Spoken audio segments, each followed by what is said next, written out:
Пратеникот на партијата Пиу Европа, Рикардо Маџи, предизвика возбуда во италијанскиот парламент кога се појави во салата маскиран како дух, носејќи лист на кој пишуваше референдум, алудирајќи на фактот дека темата се дискутира многу малку, како од страна на владеачките сили, така и на телевизија. Председателот на парламентот, Лоренцо Фонтана, веднаш реагираше и побара пратеникот да биде отстранет од салата. Парламентарните представници го изведоа Маџи надвор од салата, додека тој викаше на Мелони: "Се сеќавате ли кога ги обвинивте владите за замолчување на референдумите и ограничување на учеството на граѓаните?" Тоа беше во 2016 и 2022 година. Џорџија Мелони го гледаше инцидентот со насмевка.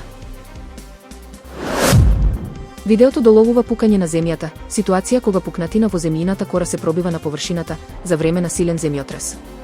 Земјотрес со интензитет од 7,7 степени според Рихтеровата скала се случи на 28 март и беше почувствуван дури до Тајланд. Загинаа речиси 5500 луѓе. Снимката, објавена на Фејсбук од сингапурскиот инженер Хтин Аунг, доаѓа од соларната фарма Тапјава. Камерата се насочува кон метална и бетонска порта, која почнува да се тресе и лизга додека земјата почнува да се поместува. Околу 14-та секунда се појавува пукнатина што се шири низ патеката и дворот, а земјата буквално се расцепува.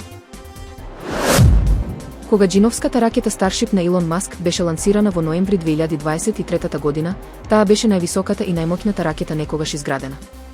Приближно 2 минути и 40 секунди по лансирањето, моторот супер тежок се одвои од вселенскиот брод и експлодираше на надморска височина од 90 км.